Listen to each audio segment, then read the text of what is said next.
Halo semuanya, bagaimana nih kabarnya? Semoga kalian dalam keadaan baik ya. Nah, di video kali ini kita akan belajar tentang sehat itu penting. Tema 4, subtema 1, pembelajaran kedua kelas 5. Sebelum kita mulai pembelajarannya, jangan lupa untuk berdoa dulu ya. Pagi ini Beni latihan olahraga bela diri. Nah, olahraga bela diri juga ada loh yang diiringi lagu.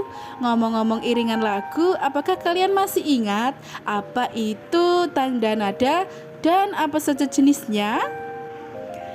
Tangga nada adalah urutan nada yang disusun secara berjenjang. Misalnya do, re, mi, fa, sol, la, si, do. Nah, jenis-jenis tangga nada itu ada dua. Ada nada tangga mayor yang artinya tanda nada yang susunan nadanya berjarak satu setengah, satu setengah.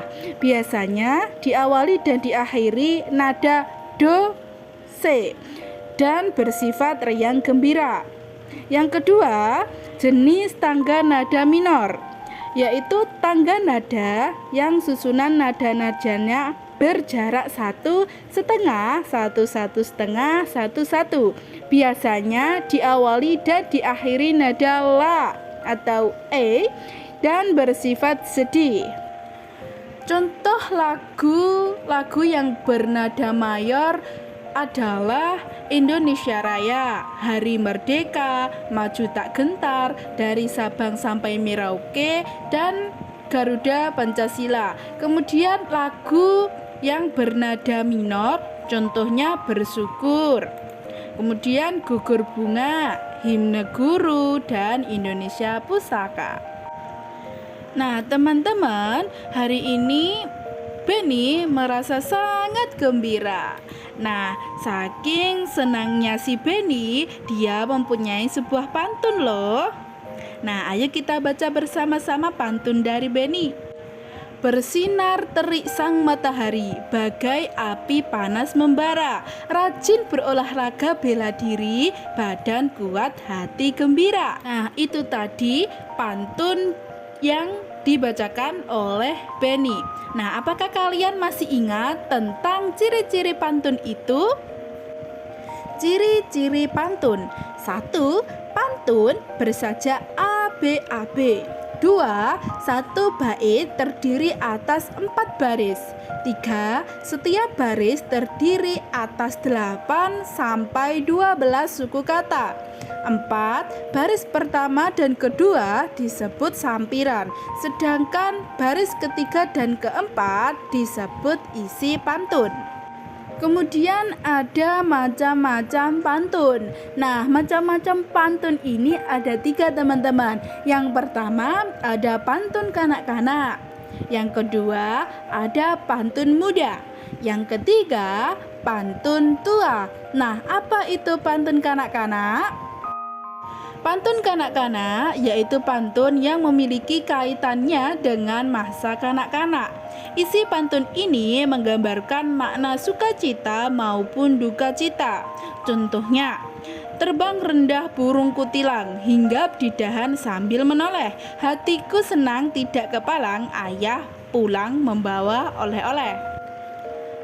Sedangkan untuk pantun muda adalah pantun mengenai kehidupan masa muda yang berisi makna perkenalan hubungan asmara dan rumah tangga. Contoh pantun muda seperti ikan bawal di kampung Orpa, ikan sepat di dalam karang, harga murah tiada mengapa asal dapat adinda seorang. Yang terakhir pantun tua. Nah, pantun tua adalah pantun mengenai orang tua, budaya, agama, dan nasihat. Contohnya, pohon di kebun habis berbuah, disambut masak buah rumbika. Mohonkan ampun dosa yang sudah hendak masuk dalam surga. Nah, teman-teman, itu tadi pantun yang bisa dikatakan sebagai seni merangkai kata kejadian sehari-hari dan dapat diungkapkan dengan pantun kondisi manusia susah, senang, sehat, dan sakit yang juga dapat ditulis melalui pantun berikut ini. Contohnya yang menggambarkan kondisi tubuh.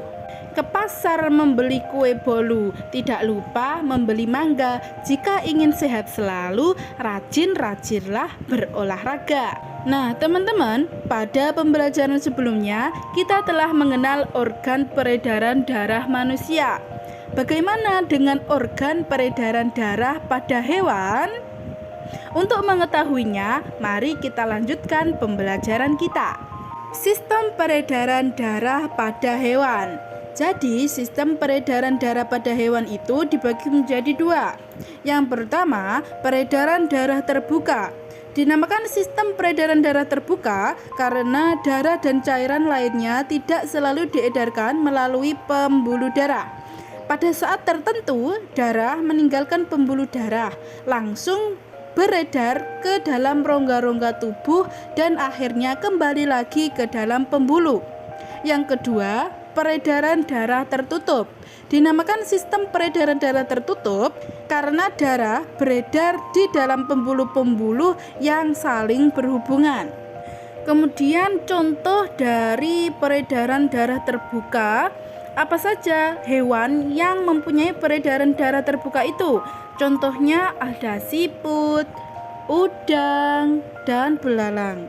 Kemudian contoh peredaran darah tertutup pada hewan ada katak, kemudian cacing tanah, dan burung. Nah, sekarang coba kalian amati bagian-bagian jantung pada burung dan sistem peredaran darah burung. Berikut ini nih gambarnya. Nah, ternyata jantung burung mempunyai bagian-bagian yang sama seperti jantung manusia.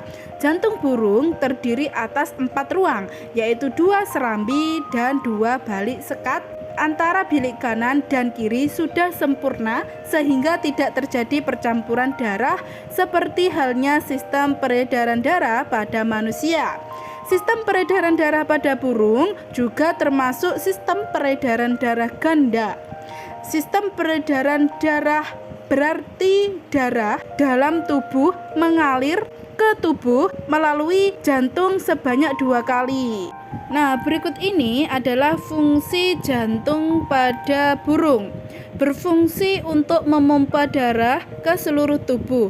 Kemudian fungsi pembuluh darah pada burung berfungsi sebagai tempat mengalirnya darah dari jantung ke seluruh tubuh dan dari seluruh tubuh kembali ke jantung. Kemudian untuk fungsi paru-paru pada burung adalah untuk menyuplai oksigen ke dalam darah. Nah, itu tadi pembelajaran yang kita pelajari hari ini. Semoga kalian bisa memahami materi yang saya sampaikan pada video ini ya. Terima kasih. Wassalamualaikum warahmatullahi wabarakatuh.